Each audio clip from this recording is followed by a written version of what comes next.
누가는 의사였다고 합니다. 누가는 히브리인이 아니고 헬라인이었습니다. 바울의 동역자이기도 했죠. 유대인도 아니고 예수님을 한 번도 만나보지도 못했던 부자였을 것 같은 누가가 의사라는 특별한 직업을 가졌음에도 불구하고 바울의 동역자가 되어서 예수 그리스도의 복음을 전하러 다녔다라는 것은 상당히 놀라운 일입니다. 골로새서 4장 14절에 보면 사랑받는 의사 누가가 너희들에게 안부를 전한다. 누가가 많은 교인들에게 사랑을 받고 있다라고 바울 사도가 이야기를 합니다. 의사인 누가는 많은 성도들에게 복음도 전했지만 의술을 통해서 건강한 삶을 살 수 있도록 도왔을 것입니다. 진정성이 없으면 의무적으로 의사의 일을 수행을 하면 사랑받기는 어렵죠. 그런데 많은 교인들이 사랑한다라고 바울이 말을 했다는 것은 이 누가의 의술과 복음을 전하는 그 열심이 매우 진정성이 있었다. 그래서 교인들의 마음을 파고들었고 그들에게 사랑을 받았다라는 것을 알 수가 있어요. 누가의 이러한 특성들, 헬라인이었고 예수 그리스도를 만나지 못했고 그러면서 또 가장 위대한 예수 그리스도의 종인 바울 사도와 함께 동역했고 어려운 사람들을 돕고 환자들을 돌보는데 진심을 다했다. 이런 성품과 인성은 누가의 기록물인 누가복음과 사도행전에 잘 드러나 있다. 그런데 누가는 이 누가복음을 데오빌로라는 한 사람에게 편지 형식으로 기록을 합니다. 누가복음에 삭개오 이야기가 나오고 또 거지 나사로 이야기가 나오는데 이 거지 나사로의 이야기를 데오빌로, 하나님의 사랑 또는 하나님의 친구라고 번역할 수 있는 이런 이름을 가진 사람에게 편지를 보낸 거예요. 데오빌로에게는 특별한 호칭을 씁니다. 가카라는 호칭을 써요. 고위직에 있었던 특별한 관리였다는 걸 알 수가 있어요. 근데 그 사람에게 예수님의 일대기를 기록을 하면서 나사로, 삭개오, 불의한 재판관, 선한 사마리아인 이것을 통해서 삭개오의 하나님이었고 거지 나사로의 하나님이었고 나인성 과부의 하나님이었고 이렇게 약자들의 하나님이었고 약자들의 예수 그리스도라는 것을 데오빌로에게 강조를 하는 거예요. 높은 자리에 있는 각하께서 약자를 위한 정책을 시행하고 약자들을 보살피는 정치를 하시고 약자들을 마음에 품고 살아야 됩니다. 그것이 하나님의 뜻을 행하는 것이고 예수 그리스도의 삶입니다. 이렇게 이야기를 하고 있는 거예요. 이 데오빌로라는 사람에게 보낸 개인 편지 형식으로 기록된 이 누가복음을 이해할 때 이런 특징들을 기억을 해야 됩니다. 오늘 본문에서도 이 소외당하는 사람들, 약자들에 대한 강조를 많이 하고 있어요. 구유에 누워 계셨다 이렇게 7절에 되어 있습니다. 이 구유는 파트네라는 단어가 있었습니다. 여물통입니다. 짐승의 먹이통. 마태복음에는 마구간이라는 단어도 없고요. 구유라는 단어도 나오지 않습니다. 그러니까 예수님께서 구유에 누우셨다. 마구간에 계셨다. 누가복음에서 나오는 거예요. 요한복음에도 없고 마가복음에도 없고 마태복음에도 없어요.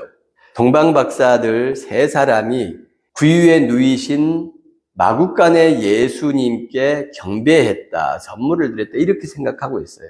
우리의 성경적인 지식과 알미란 것이 얼마나 허약한지를 확인할 수 있습니다. 마구간이라는 단어는 실제로 나오지도 않아요. 그런데 여기에 나오는 이제 파트네라는 단어, 여물통이라는 단어 때문에 여기는 마구간이었다 이렇게 이야기할 수가 있고 그렇게 구유에 누였으니 이는 여관에 있을 곳이 없기 때문이다. 이렇게 돼 있죠.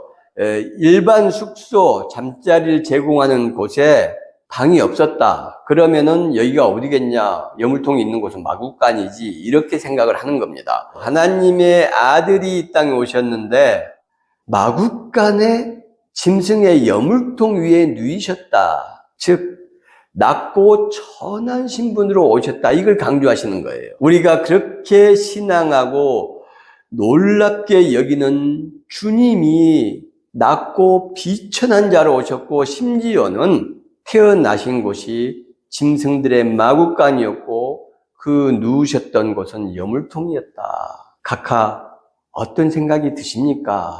요셉도 다윗의 집 족속이므로 갈릴리 나사렛 동네에서 유대를 향하여 베들레헴이라 하는 다윗의 동네로 이렇게 나왔어요. 그러니까 다윗의 동네라는 걸 강조하죠. 베들레헴을 강조하는 게 아니고, 마태는 족보를 통해서 14대 또는 다윗을 아브라함보다 먼저 등장시킴으로 인해서 다윗 왕조의 후손인 예수 그리스도를 강조했어요. 그런데 누가는 그 다윗의 집에서, 다윗의 동네에서 나셨다면서 다윗을 거기서 끌어와서 이야기를 해요. 마태와 누가의 차이죠. 마태는 예수님이 다윗의 후손이다. 예수 그리스도는 유대인의 왕이라는 걸 강조를 합니다. 그래서 마태는 끊임없이 구약 성경을 계속 인용을 해요. 구약의 예언서들의 내용들을 가지고 와서 이렇게 헤롯의 살인 시도가 있었다.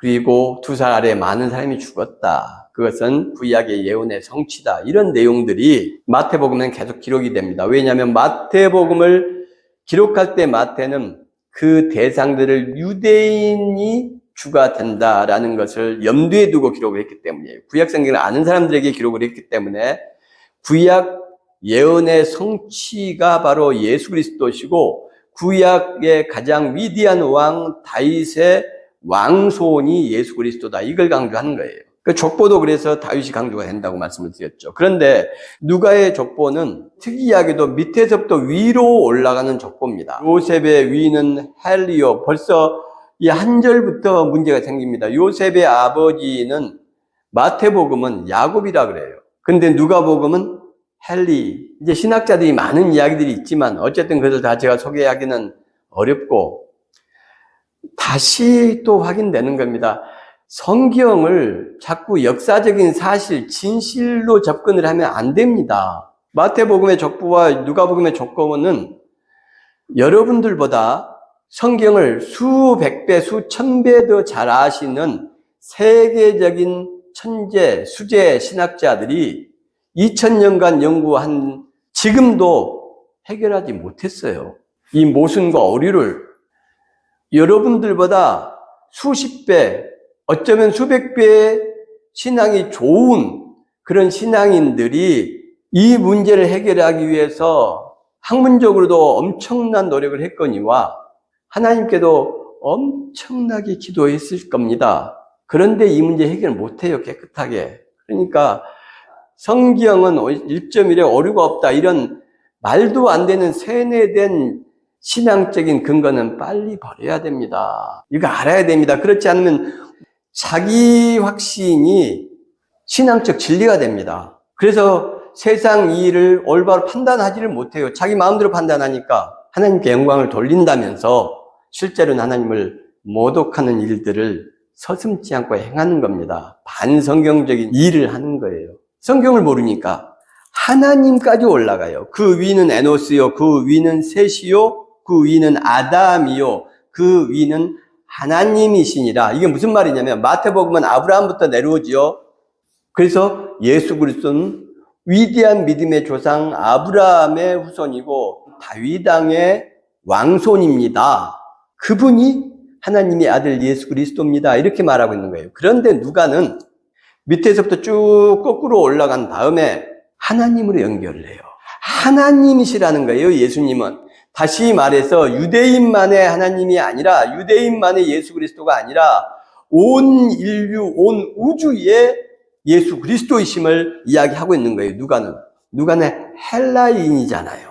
유대인이 아니에요. 그래서 예수 그리스도를 유대인들보다 훨씬 넓은 시각에서 훨씬 깊이 있게 실제적인 하나님의 뜻에 맞게 이해를 하잖아요. 헬라인 누가가 훨씬 깊이 있게 제대로 하나님을 이해하는 겁니다. 예수 그리스도를 바로 하는 거예요. 유대인은 오히려 그 예수 그리스도를 편협하고 이기적인 식으로 해석을 해서 유대인의 예수 그리스도를 만들어버려요. 아브라함의 후손, 다윗의 후손. 성경을 아는 사람들이 그렇게 만들어버린다는 겁니다. 거의 대부분 대한민국의 기독교 신앙인들이 이렇습니다. 편협하게 자기 수준으로 끌어내려서 하나님을 모독하는 짓을 서슴지 않고 합니다. 그래서 누가는 예수 그리스도는 온 인류의 하나님이실 뿐만 아니라 온 우주의 하나님이다. 이것을 이제 강조하고 있습니다. 천사들이 양떼를 지키는 목자들을 찾아오죠. 이것은 사무엘의 이야기와 매우 흡사해요. 사무엘이 하나님의 명을 받고 왕을 세우기 위해서 이새의 집을 찾아갑니다. 목동 다윗을 만나기 위해서. 그러니까 양치기 다윗을 찾아가는 위대한 하나님의 선지자 사무엘, 하나님의 사자죠. 누가복음에는 하나님의 천사들이 밤에 양을 지키는 양떼들을 찾아가요. 너무 비슷하지 않아요? 하나님의 명을 받고 찾아왔을까 아닙니까? 그리고 그 소식은 예수 그리스도가 탄생하신다. 이 복된 소식을 전하려고. 사무엘은 왜 양치기 다윗을 찾아갑니까? 하나님께서 너를 왕으로 지명하셨다. 이것을 이야기하고 기름을 붓기 위해서 간 겁니다. 너무 비슷하죠. 목자를 찾는 하나님의 사자들, 그리고 좋은 소식을 들고 가는 하나님의 사자들. 목자들이 밤에 밖에서 양떼를 지키는 힘없는 사람들이죠. 약자를 찾아간다는 겁니다. 누가요? 하나님의 천사들이. 사무엘이 이새의 집에 가서 아들들을 데리고 와라. 7명이 사무엘 앞으로 지나가요. 없어요. 다른 사람이 없냐고 하니까 막내가 있습니다. 막내인 다윗은 형편이 없었고 쓸모 없어 보였고 사무엘 같은 위대한 선지자와 함께 자리를 할 만한 처지가 되지 못했기 때문에 그냥 너는 양 돌보고 있어, 양 치고 있어, 이렇게 한 거예요. 밤에 다 따뜻한 방에서 가족들과 이야기를 나누고 편안한 시간을 보내야 될 이때에 이 목자들은 가장 어렵고 힘든 상황 속에서 양들을 지키고 있었던 때였어요. 그런데 하나님의 천사는 그들을 찾아왔고 사무엘은 그 멋져 보인 청년들을 다 지나가게 하고 또 없느냐? 이는 하나님이 선택한 사람이 아니다. 1장 46절에서 55절까지 여기에 이제 마리아의 찬가라는 것이 나옵니다. 내 영혼이 주를 찬양하며 내 마음이 하나님 내 구주를 기뻐하였음은 여종의 비천함을 돌보셨다. 이렇게 돼 있죠. 자기를 여종이라고 표현하고 또 비천하다고 이야기를 했습니다. 이 비천함이란 단어도 자기 비하를 나타내는 단어인데 이 붓기가 빠지는 것, 그 다음에 죽음으로 인해서 사람이 줄어드는 것, 이것을 뜻하는 단어입니다. 이때 이 타페이노스란 단어가 쓰여요. 붓기가 빠진다. 이것은 신비한 힘, 약의 힘 또는 신의 힘이 있을 때에 내 병에 붓기가 빠지는 거죠. 죽음으로 인해서 사람이 숫자가 줄어든 것은 그 죽음은 결국은 신의 영역에 속하는 것이죠. 인간이 어떻게 해볼 수 없는 것이죠. 그러니까 이 비천함이라는 것은 신의 위대한 능력 앞에서 미약한 인간이 가진 그 비천함, 하나님께서 돌보셨다, 이렇게 마리아가 고백해요. 이 돌보셨다는 말도 에피블레포라는 단어가 쓰이는데, 에피라는 말이 위라는 말이고요, 블레포는 보다라는 뜻입니다. 이렇게 쓱 둘러보는 것도 보는 거죠. 근데 이때는 호라오라는 단어를 쓰는 겁니다. 근데 어떤 물건을, 예를 들어서 지금 집사님의 손을 계속 이렇게 하는데 이것을 이렇게 자세히 손을 이렇게 보잖아요. 이건 블레포가 되는 겁니다. 그래서 블레포는 자세히 관찰하다, 깊이 있게 들여다보다, 이런 뜻을 갖고 있어요. 에피, 위라는 단어와 자세히 관찰하다, 깊이 있게 들여다보다라는 블레포가 합해졌어요. 그래서 어떤 뜻을 갖냐면 엄마가 요람에 누워있는 아기를 이렇게 그 깊은 사랑의 눈으로 쳐다볼 때 이 에피블레포, 환자에 대한 애정을 가진 이런 사랑이 많은 의사가 병으로 누워있는 환자를 위해서 아픔과 사랑으로 내려다볼 때 이걸 에피블레포라고 하는 겁니다. 그러니까 그 여종의 비천함을 하나님께서 엄마가 아기를 내려다보듯이 중환자를 의사가 지극한 사랑으로 내려다보듯이 그렇게 내려다보셨다. 이렇게 이제 쭉 약자에 대한 하나님의 은혜와 사랑에 대한 내용이 마리아의 찬가라고 불리는 이 대목에 나옵니다. 사무엘 1장에 보면은 한나가 등장을 하죠. 사무엘의 어머니. 사무엘의 어머니가 사무엘을 낳고 나서 하나님 앞에 감사의 기도, 감사의 찬양을 올리는 내용이 사무엘상 1장에 나옵니다.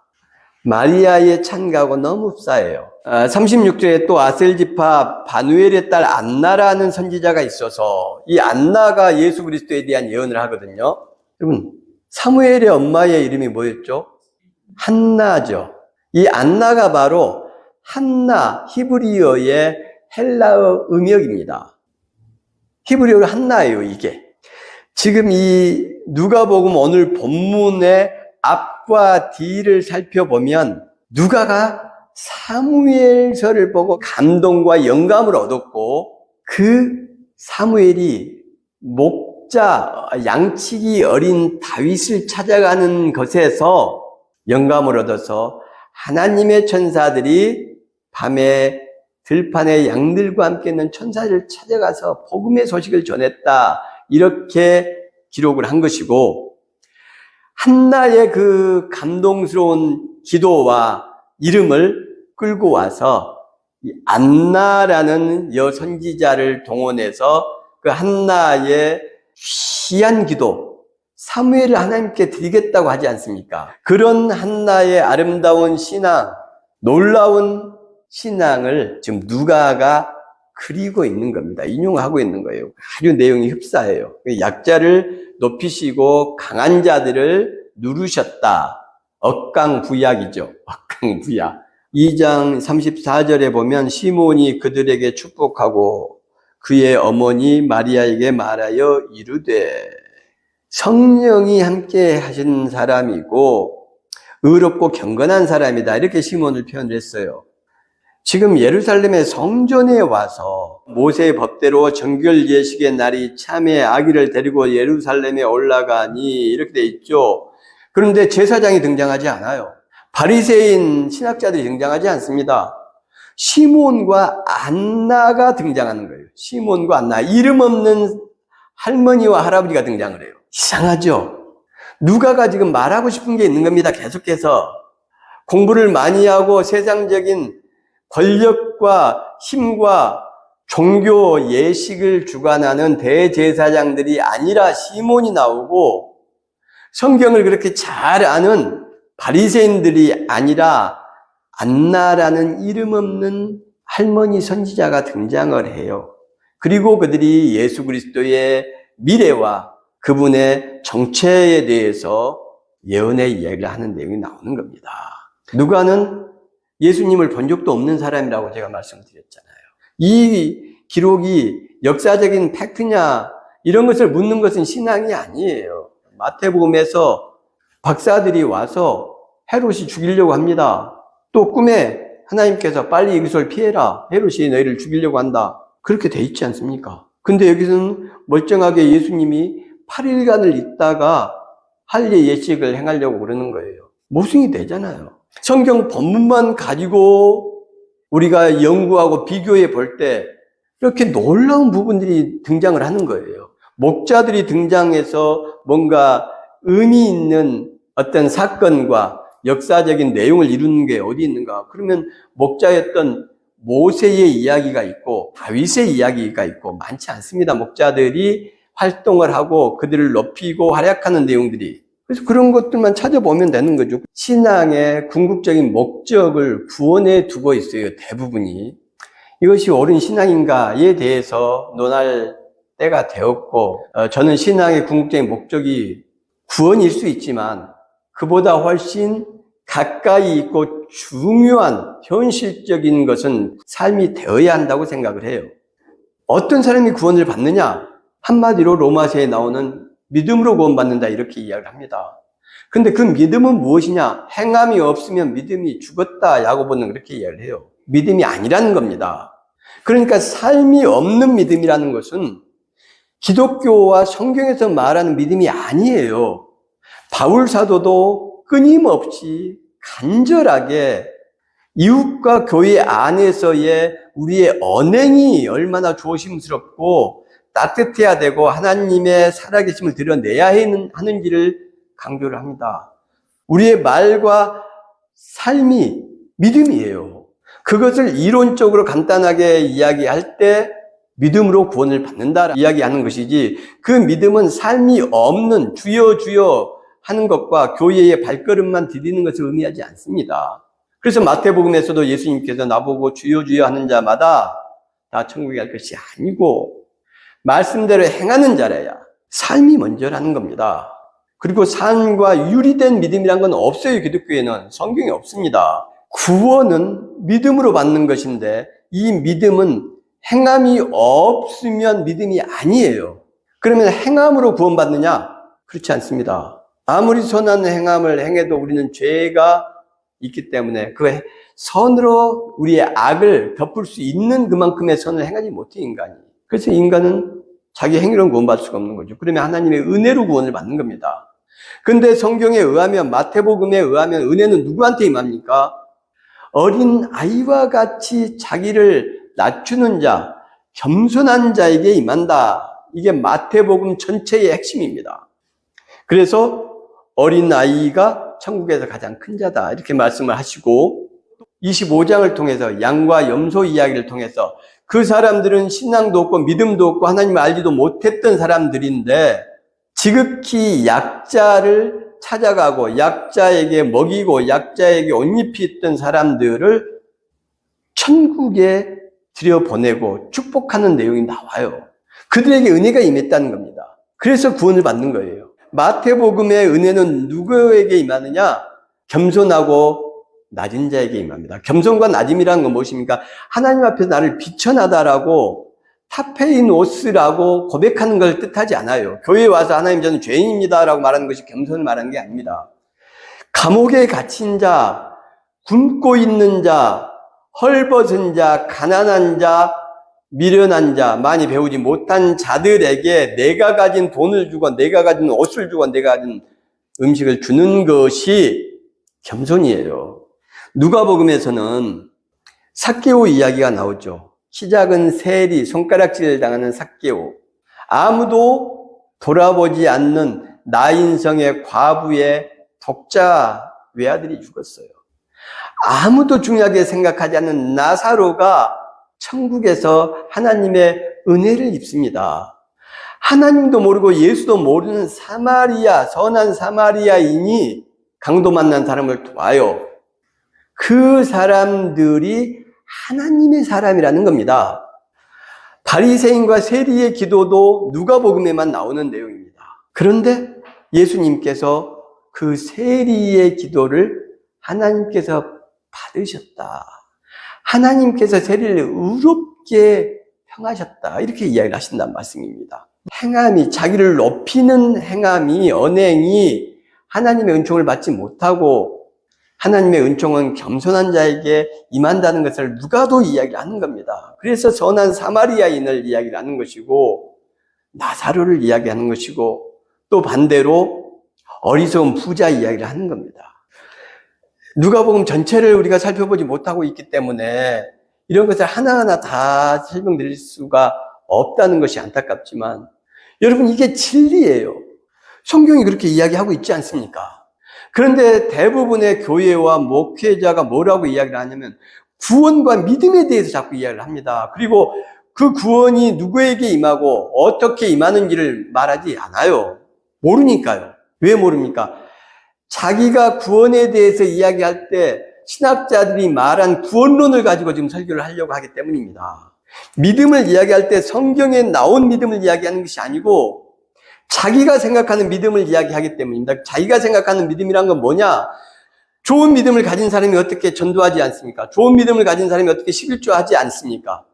어떻게 좋은 믿음을 가진 사람이 성가대로 교사로 교회 봉사하지 않습니까?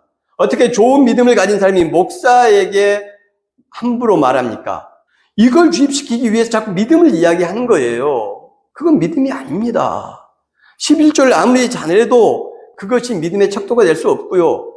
그래서 아무리 많은 일을 해도 그게 믿음의 척도가 될 수 없습니다. 성경에서 말하는 믿음의 척도는 뭐냐면 너보다 연약한 사람들, 너보다 가난한 사람들, 너보다 못한 사람들을 너가 어떻게 대하느냐? 그것이 너의 믿음이다. 곧 너의 겸손이다. 이렇게 이야기를 하고 있어요. 그게 성경의 전체적인 내용입니다. 그러니까 제가 예수님의 성탄에 맞는 그런 본문을 설교를 하든 아니면 마태복음을 시리즈로 쭉 강해를 하든 창세기를 쭉 강해를 하든 전부 그 내용이지 않습니까? 성경에서 하나님이 말씀하시는 가장 핵심 내용이 바로 이것입니다. 네 주위의 연약한 사람들을 지금 돌아보고 네 돈과 시간과 마음을 쏟아라. 그것이 믿음이고 그게 신앙이고 그것이 여호와 하나님 내가 하나님의 형상인 너희들에게 명령하는 것이고 권고하는 것이고 부탁하는 것이다. 내 아들 예수가 그렇게 살았다. 너희도 그 뒤를 따라라. 이게 성경의 모든 내용이에요. 지금 우리 약자들은 누굽니까? 상황에 따라 많이 다르죠. 어제 경이롭고 놀라운 기적 같은 탄핵이 가결되었습니다. 우리 주의 약자, 지금 윤 정권 탄핵이 가결된 상태에서 약자는 윤석열이라는 지도자에게 피해를 당한 사람들일 거예요. 이태원 12구 참사 그 유가족들이고요. 박근혜 정권 때의 가장 약자라고 할 수 있는 사람들은 2014년 4월의 세월호 참사, 그들이 가장 약자일 겁니다.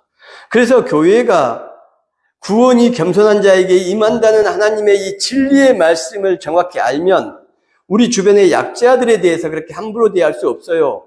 세월호 배지를 단 사람들에게 지겹다, 이제 그만 좀 해라, 사골이냐, 우려먹기를 몇 년을 하냐, 이런 말들을 감히 부끄러워서 할 수가 없습니다.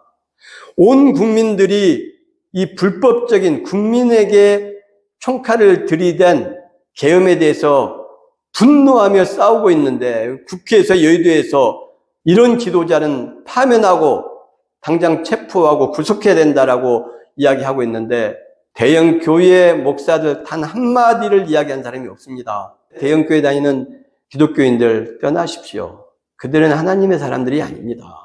그리고 대형 교회 교인들과 소위 지도자라고 하는 사람들이 광화문에 모여서 탄핵 무효를 외치고 탄핵 반대를 외쳤어요. 이게 한국 기독교의 현실입니다. 부끄러운 줄 알아야 됩니다. 하나님의 이름으로 사탄의 하수인 역할을 하는 것이 지금 한국 기독교 대형 교회들이고 목사들이에요. 여러분 뼈저리게 느껴야 됩니다. 예수 그리스도를 탄생을 기념하고 기뻐한다면 이 성탄절 때 성경의 하나님, 성경의 예수 그리스도가 어떤 분인지를 알고 우리가 약자를 향해서 손을 내밀고 그들을 하나님이 에피블레프 하신 것처럼 엄마가 사랑하는 아기를 본 것처럼 깊은 애정을 가지고 의사가 환자를 바라보는 것처럼 우리 주위에 어려운 사람들, 세월호 유가족들, 이태원 유가족들을 향해서 함께 울어주고 함께 손잡고 그들에게 마음과 돈과 시간을 보태야 되는 겁니다. 그것이 하나님의 자녀로서 해야 될 일이고 올 성탄절을 의미 있게 보내는 하나님의 자녀들이 가야 할 길이라고 생각합니다.